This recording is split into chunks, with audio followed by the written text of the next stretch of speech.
Underground magical silver well. एक बार मोहन घर पर अपनी ही बेटी सीता को कोस रहा था। बेचारी सीता बिना माँ की रोते रोते बड़ी ही तेजी से जंगल की तरफ जाती है। किसी को कुछ समझ नहीं आ रहा था कि क्या हुआ था। दरअसल सीता की माँ उसके पैदा होते ही मर जाती है और मोहन अपने पत्नी के मौत का कारण अपनी बेटी सीता को ही समझता है। मोहन उस दिन से सीता की शक्ल से भी नफरत करने लगता है। वो बस अपनी ही दुनिया में गुम हुआ रहता है। कभी भी सीता से वो अच्छे से बात नहीं करता था। इसी तरह से सीता बड़ी हो जाती है। एक दिन सीता मोहन को उसकी इस नाराजगी का कारण पूछ ही लेती है। पिताजी, आप मुझसे इतना नफरत क्यों करते हो? मैंने ऐसा क्या किया है पिताजी, जो सीधे मुंह आप मुझसे बात भी नहीं करते? सारी फसाद की जड़ तो तुम हो। तुम्हारी वजह से सब बिगड़ता जाता है। पहले अपने माँ को खा चुकी है, अब मेरे पीछे पड़ी हो। मोहन की यह बात सुनते ही सीता टूट जाती है और वो रोते रोते जंगल की तरफ जाती है। जंगल में जाकर एक पेड़ के नीचे बैठकर वो सोचती है, क्या मैंने मेरी माँ को मारा? तो फिर मुझे जीने का कोई अधिकार नहीं है। मुझे भी मर जाना होगा। सीता ऐसा सोचकर रोते रोते वही पास के कुएं की तरफ छलांग लगाने के लिए जाती है। लेकिन तभी वहां एक कछुआ आता है और वो कहता है, बेटी सीता, मरने जा रही हो, पर कुआं तो सूख चुका है। क्या? सूखा कुआं? और आप कौन हो? बेटी, मैं इसी कुएं में रहता था, पर पानी सूख गया। बहुत दिनों से बिना पानी के हूं मैं, बड़ा कमजोर हो चुका हूं। बस किसी की मदद के लिए ही यहाँ रुका था। अब तुम आई, पर तुम तो मरना चाहती हो। हाँ, अब मुझे जीने की कोई उम्मीद नहीं रही, पर जाते जाते आपकी मदद तो कर सकती हूँ ना? हाँ बेटी, सही कहा। यहाँ से दूर पहाड़ों पर परियों का देश है। वहां के तालाब से पानी लेकर आओ।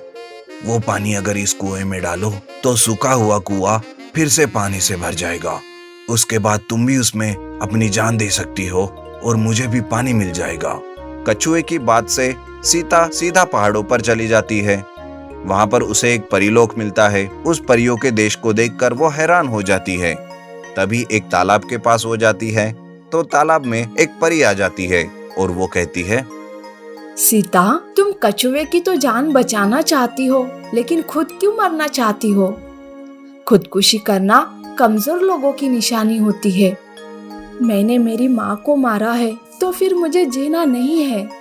बस जाते जाते एक बार किसी की मदद करना चाहती थी। बस इसीलिए यहाँ पर आई हूँ। क्या मैं इस तालाब से कुछ बूंद पानी ले जा सकती हूँ? ठीक है, ले लो पानी। परी सीता को एक कमंडल में उस तालाब का पानी देती है और उसे कछुए के पास जादू से भेज देती है। लेकिन तब वहां पर कोई कछुआ नहीं रहता। सीता वहां जाते ही कुएं में वो कमंडल से सारा पानी डाल देती है। देखते ही देखते वो कुआं पानी से भर जाता है। तब सीता उस कुएं में कूद जाती है, लेकिन वो डूबती नहीं। वो अंदर चली जाती है, जहां पर उसे कोई अलग ही दुनिया दिखाई देती है। पानी के नीचे बहुत सारे चांदी के पेड़ थे, ऐसे जैसे कि तारों की रोशनी फैली हो।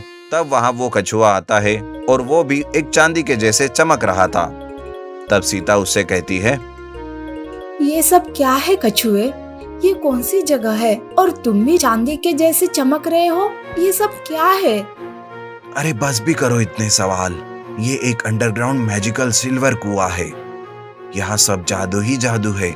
मैं भी जब तुम रो रही थी तभी मैंने सब सुन लिया था। मुझे भी मदद की जरूरत थी, तो सोचा क्यों ना तुम्हारी ही मदद ली जाए। अच्छा, तो ये बात है। पर अभी भी मुझे जीने की कोई इच्छा नहीं है। तुम मुझे मार दो। नहीं सीता, आज से तुम्हारी सारी दुनिया बदल जाने वाली है। तुम्हारे पिताजी अब तुम्हें बहुत प्यार करेंगे। ये लो, एक सिल्वर कछुआ। वो सिल्वर कछुआ लेकर सीता घर वापस आ जाती है। जैसे ही वो सिल्वर कछुए को लेकर घर आती है, सिल्वर कछुए की जादू से मोहन की सारी नफरत प्यार में बदल जाती है। मोहन सीता को देखते ही उसे गले लगा लेता है।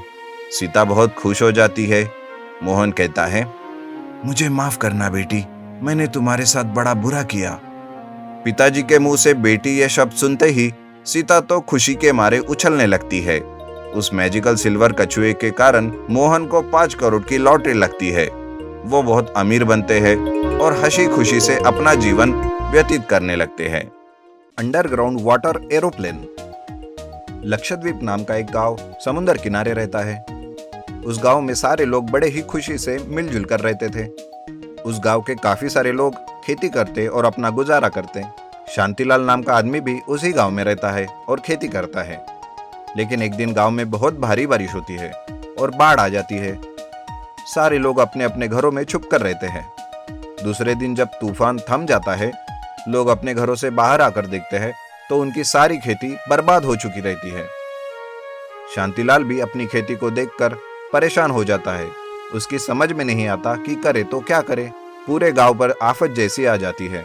शांतिलाल समुद्र किनारे जाकर एक जगह बैठता है और सोचता रहता है कि आगे क्या करे। तभी वो देखता है कि कुछ गांव के लोग आपस में बातें कर रहे हैं। अरे सुना है, समुंदर से आज भी वो खजाना कोई नहीं निकाल सका। हाँ हाँ, कुछ लोग गए थे उस खजाने को निकालने, लेकिन उन्हें भी वो खजाना नहीं मिला। उन लोगों की बातें सुनकर शांतिलाल भी सोच में पड़ जाता है कि ये लोग आखिर किस खजाने की बातें कर रहे हैं। इसलिए ये जानने के लिए शांतिलाल उनसे बात करता है। अरे भाई, ये आप लोग किस खजाने की बात कर रहे हो? इस समुंदर में एक खजाना है जो आज तक कोई नहीं निकाल सका। अगर वो खजाना कोई निकाल ले तो हमारी सारी परेशानियां दूर हो सकती है। शांतिलाल ये बात सुनकर वहां से चला जाता है और रात भर सोचता है कि उस खजाने को वो खुद ढूंढेगा, लेकिन ये खतरनाक हो सकता है। उसे ये चिंता भी खाए जाती है। फिर भी वो दूसरे दिन खजाना ढूंढने के लिए समुद्र में गोता मारता है। वो अंदर जाकर इधर उधर सारी जगह पर खोजता है। वो कई सारे पत्थर, समुद्री घास में देखता है। तभी उसे एक एरोप्लेन दिखता है। वो उस एरोप्लेन के आजू बाजू में सब जगह पर खजाने को तलाश करता है, लेकिन उसे कोई खजाना नहीं मिलता। वो कई बार ऊपर आता और सांस लेकर नीचे जाता। दिन भर ऐसे करता ही रहता, लेकिन उसे खजाना मिलता नहीं। फिर हताश होकर वो वापस घर चला आता है। आखिर खजाना है भी या नहीं, या फिर लोगों ने यूं ही कही सुनी बातें सच समझ बैठे हैं। लेकिन ऐसे वक्त कोई मजाक तो नहीं कर सकता। मुझे फिर से कल जाकर समुद्र में ढूंढना पड़ेगा, लेकिन कहाँ ढूंढना समझ नहीं आ रहा। शांतिलाल दूसरे दिन फिर से समुद्र में गोता लगाता है। गहरे समुद्र में जाकर वो फिर से उस एरोप्लेन को देखता है। तभी उसे अचानक उसके बाबूजी की कही बात याद आती है कि दुश्मन अपने एक एरोप्लेन में खजाना लेकर जा रहे थे, लेकिन वो दुर्घटनाग्रस्त होकर इसी समुद्र में गिर गया। ये बात याद आते ही वो उस एरोप्लेन के अंदर जाता है। वो देखता है कि सारा का सारा खजाना उस एरोप्लेन में वैसा ही है। उस खजाने को निकालकर वो ऊपर जमीन पर आता है।